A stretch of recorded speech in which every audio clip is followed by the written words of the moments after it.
कहते हैं ना कि कुछ नजर अच्छी होती है और कुछ खराब यानी बुरी।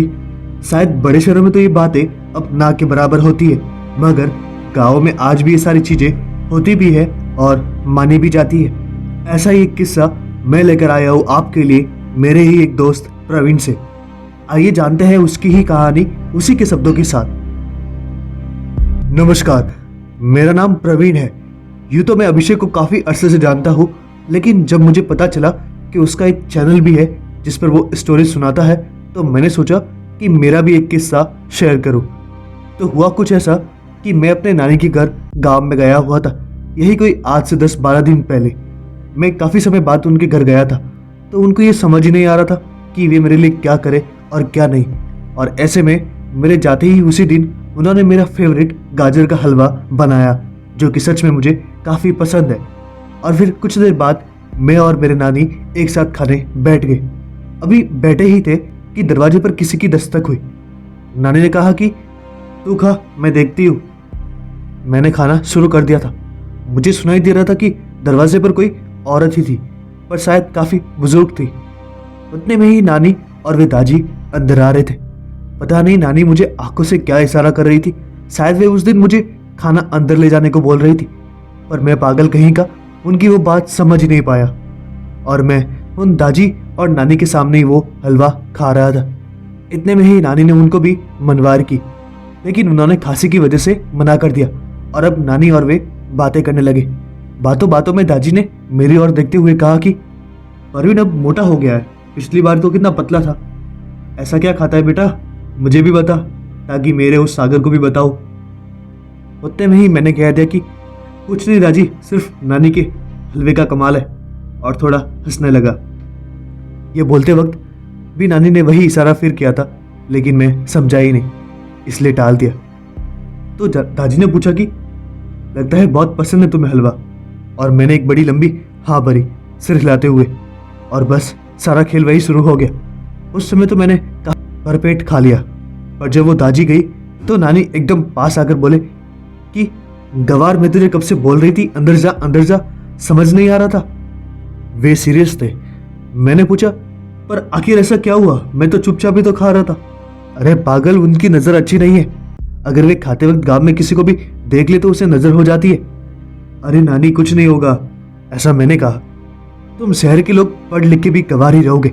ऐसा कहते हुए उन्होंने मुझे सोने के लिए बोल दिया। मैं कमरे में जाकर अपनी खटिया पर सो गया और कुछ ही देर में नींद भी आ गई।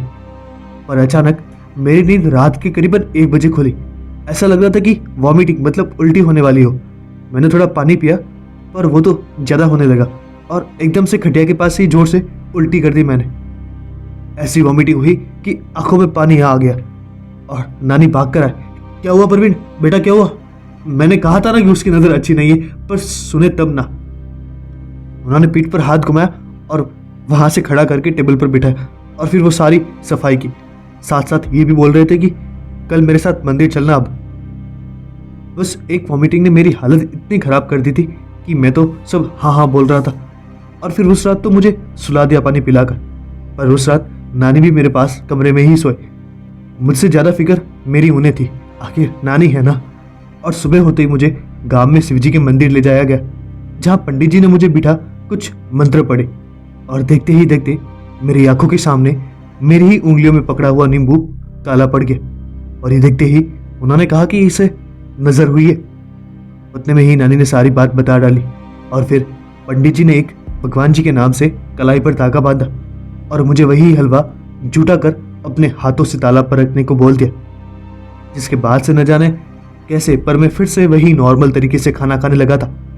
मगर एक बात आज भी हैरान कर देती है, जब मंदिर के अगले दिन मैं गांव की उसी गली से होकर गुजर रहा था जहां वे दादी रहते थे, वहीं से एक छोटा लड़का आता दिखा, जो मुझे देख मेरे पास रुक गया और कुछ मिनट देखने के बाद उसने सीधा पूछा कि तुम ही हो ना जिसे कल मेरी दादी ने देखा था? मैं थोड़ा सा हैरान हुआ और मैंने हाँ में सिर हिला दिया। और फिर वो धीरे से बोला, दादी जब भी किसी को खाते हुए देख लेती है तो उस रात उसे जरूर उल्टी होती है। ये सुनकर मैं एकदम से चुप हो गया।